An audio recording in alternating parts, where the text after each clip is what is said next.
welcome back to the A Glow in the Dark podcast. I'm Kaci Kurowski, the co-host of this podcast, along with my sister, Kurowski Sisters. Here we talk about authentic experiences, all about mental well-being. And today's a new month, and we have a new theme for you all. July's theme is going to be all about self-love. We really decided to do themes so that we could, just dive deeper into all these topics. And we're just gonna talk about different aspects of self-love. I'm really excited today to really look at self-love for myself. It's something, honestly, that it's been kind of a long time coming that I examined that for myself and kind of learn how to grow more love for myself. So I'm really excited to be diving in this month and working on that on myself. Quick disclaimer, I am not a professional. Everything I talk about on here is my own opinions, my own experiences. So please, if you are experiencing a mental health crisis, please reach out to your doctor or your therapist.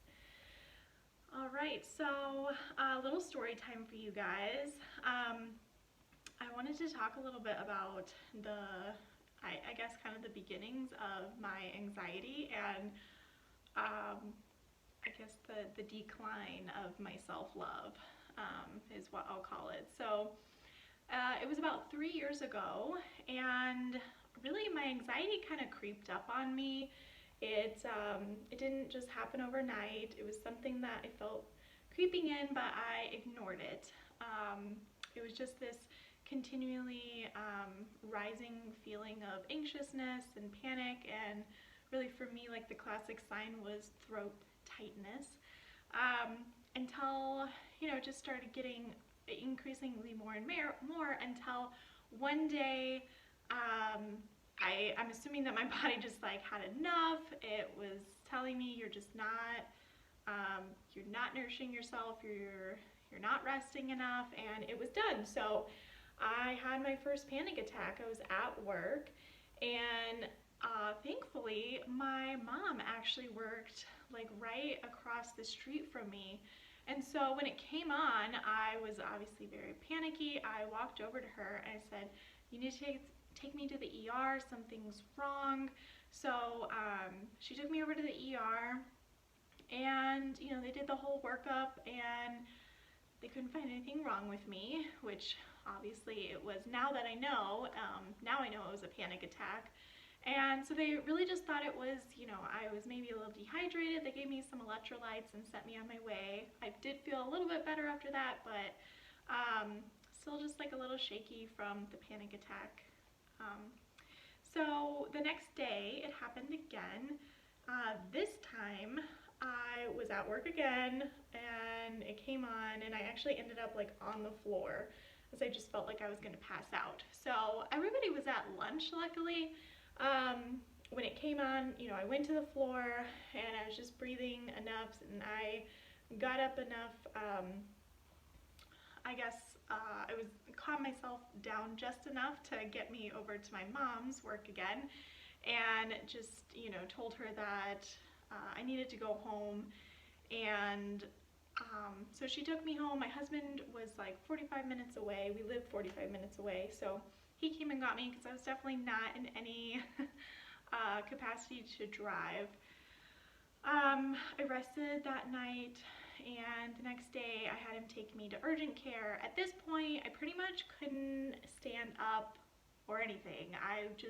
Every time I moved, I felt like, the panic attack was coming on. My throat closed off, and having trouble breathing. So by the time I got to urgent care with my husband and our 1-year-old at the time, I was just bawling my eyes out. And luckily the doctor, suggested that it was probably a panic attack, and she gave me some hydroxyzine. So really I took that around the clock for the next 2 weeks. I started getting in this, state of where I could feel it was coming on. The medication was helping a little bit. And everybody thought it was kind of situational anxiety. I was at a very stressful job, and so the doctors even thought that once I got out of this job or changed or learned how to manage it better, my anxiety would go away. And so we were actually in the process of thinking about going to Wisconsin, and we solidified our plans. We were planning on moving like in the next 2 months. So I had hoped that the anxiety would just disappear after I wasn't at that job and just in a new place. And obviously that did not happen. The anxiety still, prevailed. So, there was a lot going on for me. I identified with myself. Like, my self-identity is just this calm person. Like, everybody that would describe me, probably the first thing that would come to mind is that, oh, Kaci's, calm. She's a calm person. And so when I was experiencing these panic attacks and not being calm and, stressed all the time, panicked all the time, I felt like my identity was really like stripped away from me. And I was also obviously dealing with managing these scary panic attacks. So I really had a hard time with self-love during this time, and I can say that I really started to despise myself. I started to despise my mind, just everything that I was going through. It was just, and I'm sure a lot of people can relate, just having anxiety and panic attacks. It just, you don't feel like you.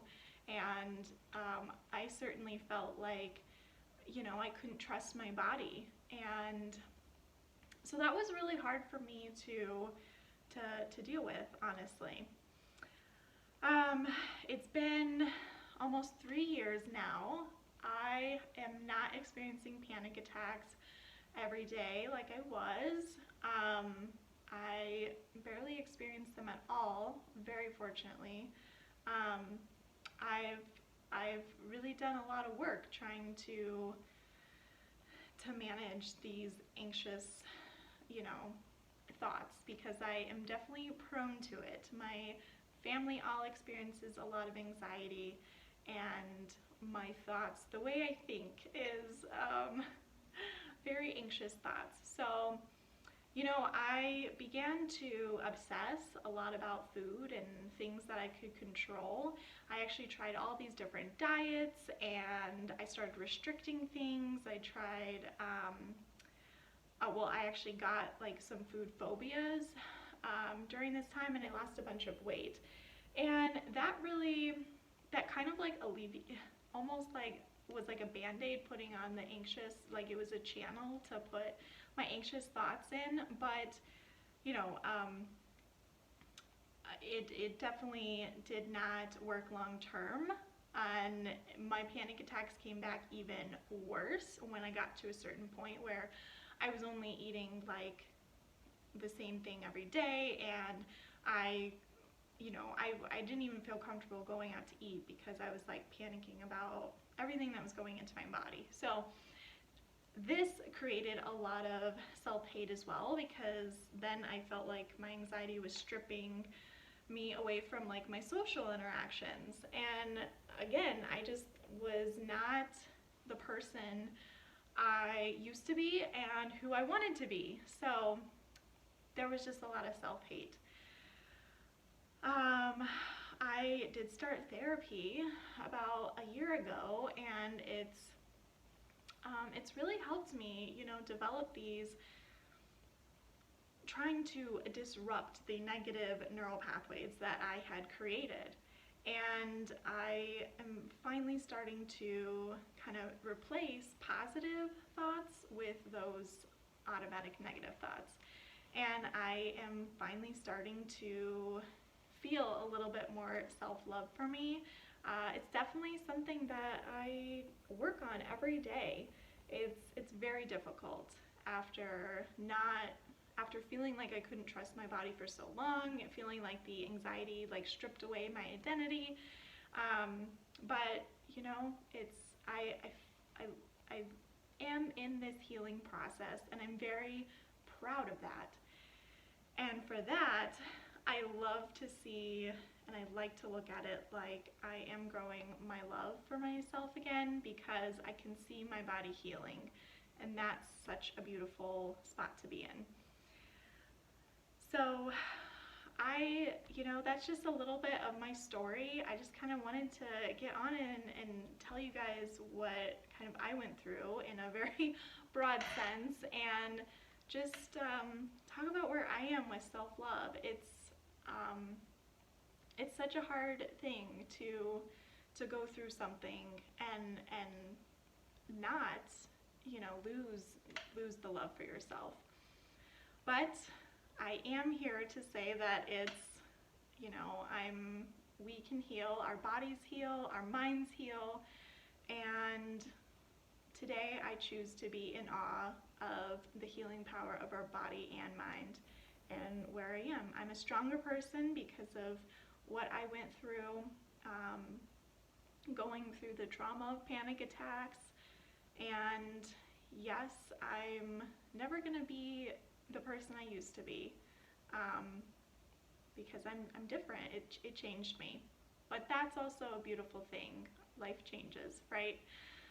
So today I'm choosing self-love, being grateful of the experiences that we do experience. And yes, thank you so much for watching. I am really excited with going into this month talking about self-love and examining it. I'd love to hear from you guys, to share your experiences, just everything. I want to hear about your journey with self-love, or anything you have to share. Thank you so much for watching. Wishing you love and light.